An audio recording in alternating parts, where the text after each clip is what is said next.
Hello, I'm Graham and I hope everyone's having a great day, and welcome to part 3 in this new tutorial series I'm running for new users to the Panasonic Lumix FZ80 or 82 bridge camera. Now in part 1 we looked at the intelligent auto mode and saw how that could give you some fantastic pictures when you understand the limitations that the IA mode imposes. To overcome some of those limitations, we switched to the program auto mode and saw how that gave you a lot more creativity, and it opened up a lot more of the controls so that you can take control of the camera. Now in today's video I want to look at two extra modes. One's called the Aperture Priority Mode and the other is the Shutter Priority Mode, and it depends on whether you want to look for depth of field in your picture or whether you want to control the amount of subject motion blur. When I say control the amount of subject motion blur, like today I want to take some pictures of waterfalls, so I want to create subject motion blur by using long exposures. But you might be a sports or a wildlife photographer who wants to have a fast shutter speed so you can arrest any subject motion. You don't want to have your footballers with a blur, you want to capture them nice and sharp. Or if you're capturing wildlife, you don't want to have them out of focus or looking blurred because the shutter speed is too long. So Shutter Priority allows you to set in a shutter speed which will overcome those issues. Now with this camera it doesn't have what's called a constant aperture lens like the FZ300. It moves very quickly from the widest aperture, which is f2.8, down to f5.9 at the full telephoto zoom. So the amount of control over depth of field is quite limited. If you are using the wide angle setting, the amount of depth of field when you're using a 20mm lens is great anyway. So even if you try to go to f4 or f5.6, you'll notice there's not much change in the amount of depth of field you've got between shooting at f2.8 and a smaller aperture, which should create more depth of field because of the inherent wide depth of field you get with a wider angle lens.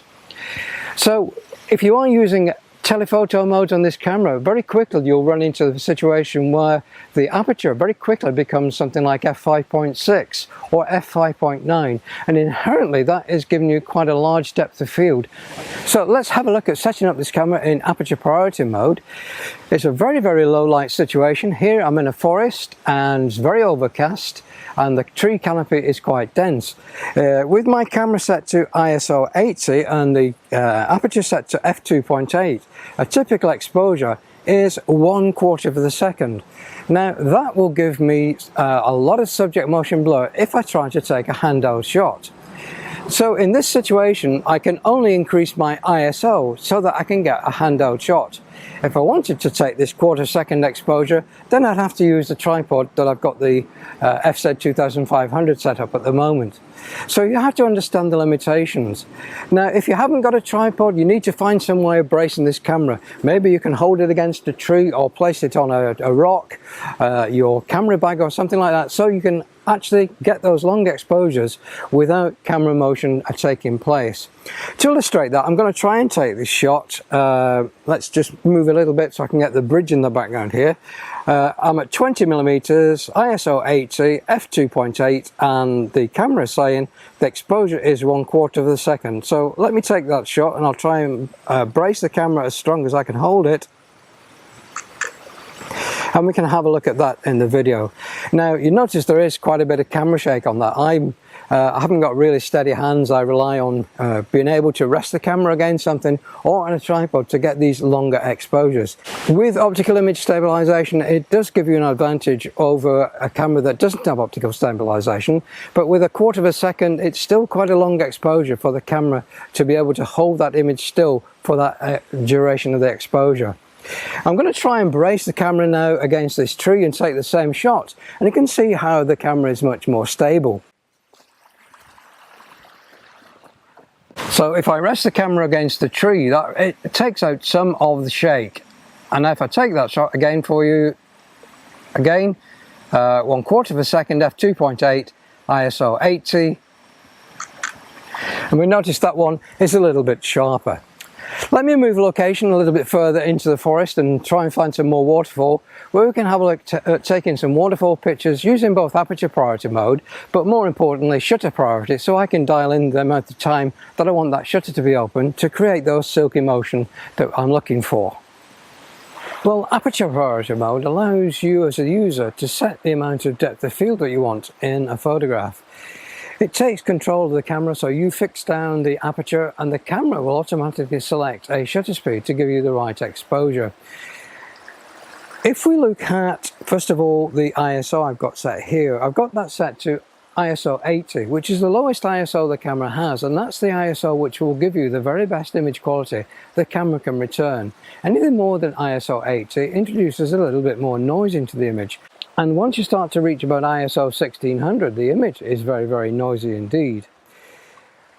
Notice here, before we start to talk about Aperture Priority Mode, I'm in the Programmed Auto mode. And I've also got the ISO set.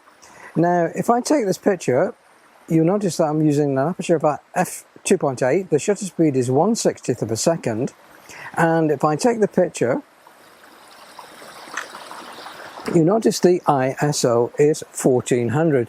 Now, that is because I've set the camera limit to ISO 400. I don't like to use this camera above 400 because of the amount of noise that it introduces. If I'm absolutely stuck and I have to take a picture and I have to get an image, then I will use more than ISO 400, but for quality terms, I won't let it go above 400. So if we go into the setup menu, and if we scroll through to page 5 of 7, you'll notice that we've got an ISO limit set. And it's at that point where you can change the setting from off to whichever upper limit you want to define. So I'm going to define 400 as the upper limit, which means that the camera will allow itself to go to 400, and then after that it will start to make the shutter speed longer to get me the right exposure. Remember, here we're talking about an exposure triangle where we're using the ISO, the shutter speed and the aperture to give us the right exposure. I prefer to lock the camera down in a situation like this where I've got full control. So I've got the aperture set to f2.8, I've got my ISO set to 80, and the camera will determine the shutter speed for that combination that I want. So here you can see we've got a shutter speed of 1/13th of a second at f2.8. Now we've got the widest angle set on the camera, so that's why we're able to get f2.8. But as I've seen in the previous example, as soon as I start to zoom in to say 50mm for the composition that I want, my aperture has dropped to f3.9. So let me just recompose that so it's a shot that I want to take looking down the river like this, and with the old building on the left hand side and getting a little bit of foreground. So that's the composition that I want. Now with a 50mm lens, there's quite a bit of depth of field, and remember the small sensor gives an inherently more depth of field. So f3.9 is really about f20 with a full frame camera, so there's sufficient depth of field in this picture. If I focus, say, a third of the way into the image, which would be the hyperfocal point, or the point where the camera 1/3 in front and 2/3 behind will be in focus. So I'm going to select that point there on the image. We'll take that shot, so it's 1/6 of a second at f3.9 and ISO 80. Right, so it's in Programmed Auto mode. We're not using scene determination. All it's using is the photo style that I've set up, which is the standard photo style with a slight adjustment for a little bit more contrast today because it's very, very overcast and in the shade condition. Now, I'm going to switch now to the Aperture Priority mode. So by turning the top control dial to the A position, notice again on screen we've got the A icon which tells us we're in the Aperture Priority mode. So at the moment I'm now being able to control the aperture by using the top control dial. So if I turn the top control dial, you can see I can go at this particular focal length from f4 all the way up to f8. So because of the fact that this isn't a constant aperture lens, the more zoom that I put on here, the smaller that aperture setting becomes. So it does limit creativity a little bit because you can't use that wide open aperture to create even shallower depths of field. So again, I'm going to focus here on the waterfall just at the beginning of this picture, and let's take that picture. You can see that we're 1/4 of a second at f5.3, again with the ISO which is locked in at ISO 80. So let's take that picture. And with 1/4 of a second there's a little bit of subject motion blur, but also notice we had a bit of a highlight warning there. So again, I'm going to use exposure compensation just to trim that back. So I'm going to go back -2/3 of an EV, and we'll take that picture again. And now there's no exposure warning on the waterfall there that's kicking up on the water, so we should have some detail in that waterfall there. So Aperture Priority allows us to set the amount of depth of field in the picture, but remember, because this is a small sensor camera, there's already inherently a large depth of field.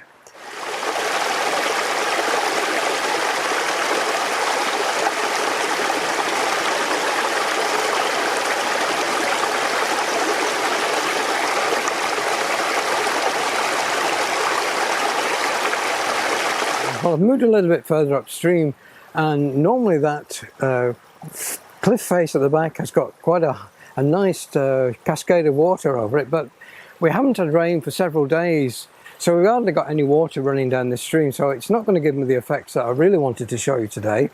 But going through the process of capturing long exposures to give you this silky smooth effect that you want on water. And also in Aperture Priority mode, showing you the amount of depth of field you can control with the lens. So again, we're in Aperture Priority mode. I've got the camera set to the widest aperture, which is f2.8.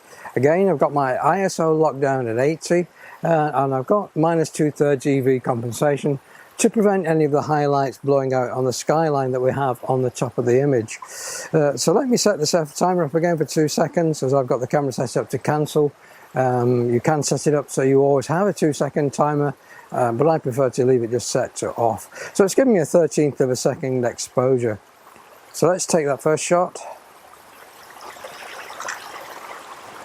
You can see we've got a little bit of highlight blowout, but I'm not too worried about that, as there's no detail in that sky anyway, so we're not going to lose very much information there. Now, there is one setting that you might want to consider turning on if you've turned it off, or if you've moved any of the controls of the camera, and that is what's called Diffraction Compensation, and it's on page 6 of 7. If you turn it on, which I'm going to do now, or turn it into the auto mode, if you like, with Diffraction Compensation set to auto, as you move from aperture settings of f2.8 all the way up to f8, it will add a little extra sharpening to those JPEGs as you approach the f8. With an aperture going smaller in a lens, it means you get softening of that image due to the physics of light. We're not going to go too much into that, but that's called diffraction, and this diffraction compensation allows the camera to add a little bit of extra sharpening to try and recover some of that softness to give you better pictures. So it's worth turning that on if it's not already turned on in your default mode. Now, I noticed to my left there's a nice shot looking down the river with some fallen branches, so I'm going to swing the camera around and we're going to attempt to take that picture.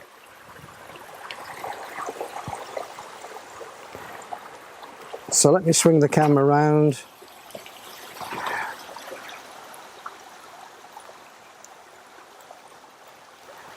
You can see in the background, if I just set the focus point to those logs there, if I take that picture now with the aperture at f2.8, we should still have enough depth of field to capture everything from this rock here in the foreground all the way to the trees in the background. So let's just take that picture at f2.8 and let's examine that in the video, and we can look at the foreground versus the background to see how much sharpness. If I wanted to increase that sharpness and I wanted to make sure my corners of the image are as sharp as the center, then I use a smaller aperture, and I would suggest going to f4 if you've got the camera set to its widest setting of 20mm. So let's go to f4 and again take that picture.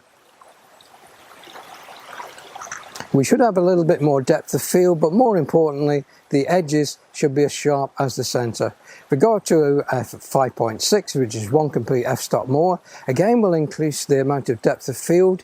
The center and edge sharpness will be roughly the same,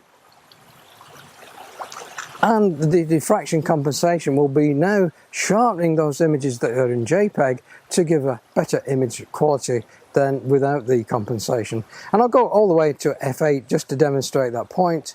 So we should have maximum depth of field in this image all the way from the foreground to the background, and the softening effect that diffraction has will be compensated by a little bit more sharpening in the camera processing.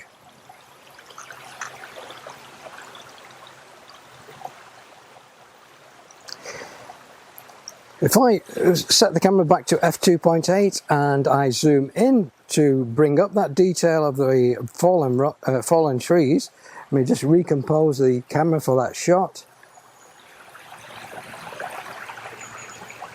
Like so. So I've got a few rocks in the foreground, I've got some overhanging branches to give me that framing to look into the image. I'm going to set the focus point about a third of the way in, which I estimate to be these rocks here in the foreground. So again, using the touch sensitive screen to enable me to find that point. The exposure is a 1/15 of a second and the aperture has dropped to f4.3 because of that telephoto position we've now chosen, which is 70mm for the composition I want. So let me take that shot and we'll have a look at that.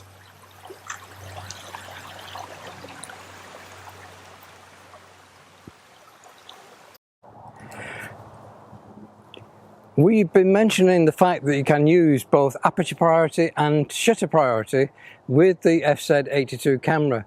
Now, there is the caveat that with the aperture restriction of the camera, if you're using anything more than say 50mm in focal length, the range of apertures is very restricted, so the effect that aperture plays on the actual image itself is very minimal. And if you're shooting at the 20mm focal length, then even at f2.8 you'll notice that everything virtually from the foreground to infinity is always sharp anyway. So there's very little benefit in using Aperture Priority mode for depth of field control. And again, in similar situations with the shutter control, when you're using Shutter Priority, the range of shutter speeds available is very restricted. And it's for those reasons that I really do suggest, instead of using Aperture Priority or Shutter Priority, you switch over to using Program Auto mode, and then you can select an aperture shutter speed combination for the desired effect that you want with that image. So for example, if it's sports photography and wanted a fast shutter speed, then you look for a combination that allows you to set a fast shutter speed. Or if you were taking those waterfalls that we were doing earlier, you could actually set a combination to give you a longer shutter speed. You may have to be juggling the ISO to enable you to get to these shutter speed, but that's all part of the exposure triangle, and I'll be talking about more of that in the next video when we talk about the manual mode. And that's also going to be highlighted in my ebook which accompanies this series, which will be shortly available on my photo blog site, and I'm going to put a link to that in the video description below. Please do follow with the newsletter, as that will give you the indication of where you can get this free ebook, how to download it and from where. Now in today's video we were shooting waterfalls and we were in a very overcast situation, and that gave me sort of half a second, quarter second exposure times, which are ideal for that type of photography. But if you're in bright sunlight or hazy sunlight, you're not going to be able to achieve quarter second exposures. So to do that you would need to use something called neutral density filters, and these screw onto the front of the lens, and in simple terms they act as sunglasses for the camera. It allows you to vary the exposure to the time that you want, dependent on the amount of ambient light. Now the ND filters are available in different strengths and different fittings. You can get fixed ND filters like ND2, ND4, ND8, and they give you 1 stop, 2 stop and 3 stops changes in light intensity. Or you can get something like the one I have here, which is the Pro ND, which gives you 10 stops, so even in bright sunlight you can get some extended shutter speeds.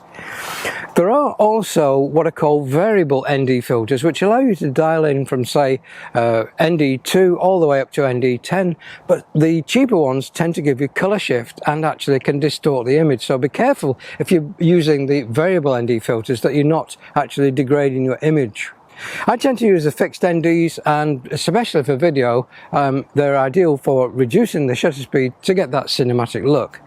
We'll be talking more about filters when I talk about the accessories you can get for this camera to make it into a more useful device. Well, there we are, that's shooting in the Aperture Priority mode and Shutter Priority mode covered. Now in the next video we're going to be looking at shooting in the fully manual mode, and it's in that mode that you learn really how the camera operates, because you'll be using the exposure triangle to get the effect that you want, either by you controlling aperture and depth of field, or shutter speed and aperture for a particular type of look, and then using the ISO to balance the exposure for you. We'll be talking about using the metering mode a little bit more, so you'll understand how metering works with the exposure so you can get the desired effect. So again, if you're a new viewer, please do click the subscribe button, click the bell notification icon so you'll receive notification when I upload future videos in this series. Check out that photographic blog, the link's in the video description below. Subscribe to my newsletter if you haven't already done so. So enjoy your FZ82 and all the creativity that it can afford you, and I hope to see you all in the next video. Goodbye for now.